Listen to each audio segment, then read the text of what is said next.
Hi, my name is John Johnson, and I am going to be your tour guide for Paris. And we're going to talk about a little bit about the best ways to get through the city. And there's some beautiful things to see, including this beautiful Arc de Triomphe that's just behind me. Actually, that's not really very true.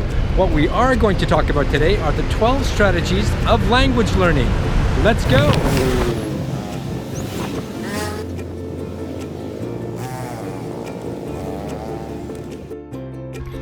Okay, so now we've arrived in the Parc Monceau, and it's not really a tour of Paris. I do really want to talk about the 12 strategies of learning languages. Okay, so I found a bench and we can start. So strategy number one. Strategy number one for language learning is to read out loud. It's really a good idea if you read out loud, because the only way you get to speak is if you speak, and reading out loud creates the possibility to speak. The other aspect that is really interesting about reading out loud is the fact that you start to mimic the syntax that you read. So for example, if you read and you start to repeat the syntax, so it develops your syntax, it develops somewhat your accent, and it certainly develops your vocabulary.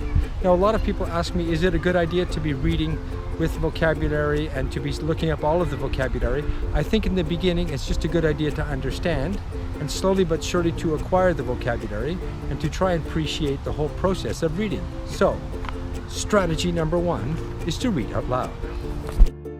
Okay, yes, we still are in the Parc Monceau, which is one of the most beautiful and famous parks in the 17th district of Paris. Strategy number two.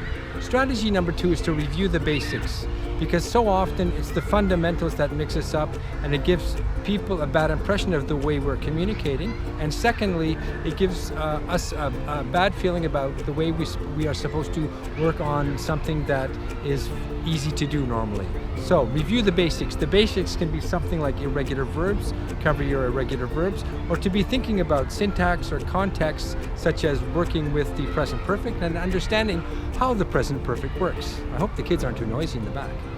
We are in Parc Monceau.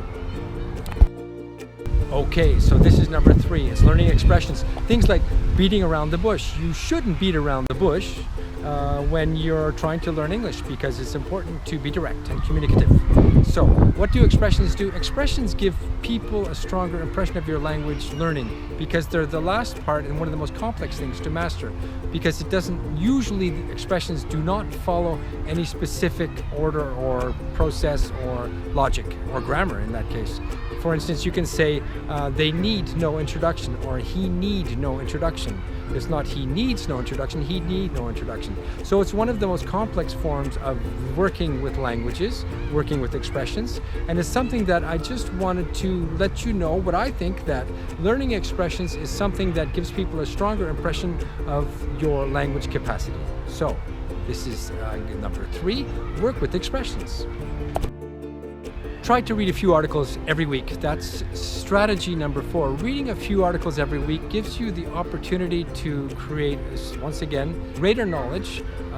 And if you can vary the context of the articles, such as using different process press. I work a lot with the New York Times, with Fortune magazine, with Inc magazine, because I work a lot in professional contexts. But find something that is interesting for you and try to read at least 3 or 4 articles a week. This is strategy number 4, and we're still in the beautiful Parc de Monceau.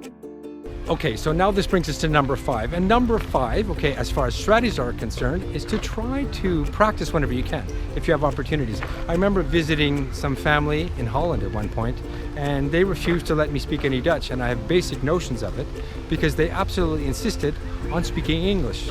And what eventually happens is people that do this start to master the language of it. So what it is that you should be trying to take advantage of any opportunity to speak the language as possible. Okay, here we are. We're still in the Parc Monceau. So the next thing is number 6, and that's expressions and humor. Humor is one of the most sophisticated forms of languages. So when you are able to master this aspect of communicating, try to work on it. You'll be surprised the kind of results that you can kind of get. Humor, jokes, Parc Monceau here. This brings me to part number 7, or strategy number 7, and that is to try to practice something you use regularly. Because if you're at the store, for instance, or if you are doing presentations for meetings, for example, something that you do regularly would be something that would be more concretely confirmed if you use it regularly. Try to practice this stuff regularly.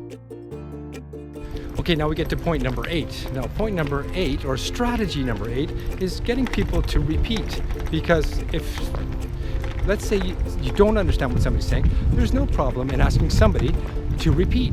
Strategy number 8. Which brings us to strategy number 9, and that's to find a few key sentences, certainly things that you'll be using on a regular basis, that you can use to impress people.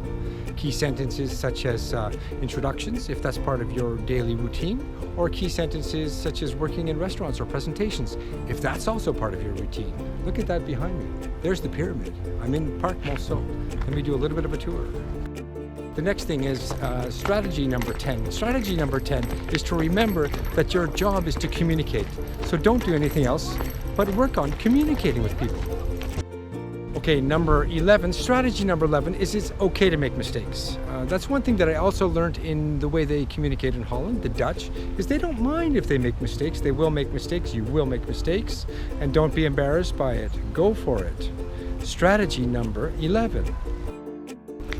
Okay, so strategy number 12 is to review your CV, because so often we talk about things professionally that are going on in our CV. It's a great tool to be able to explain what you've done and your experience and your background and your history and your education. So, strategy number 12, go over your CV. Okay, so now we've finished the tour of Paris. No, we've finished the 12 strategies for language learning. And I hope you learned something. Please let me know. And I hope you enjoyed this small little tour of Parc Monceau and this end of the city. À très bientôt.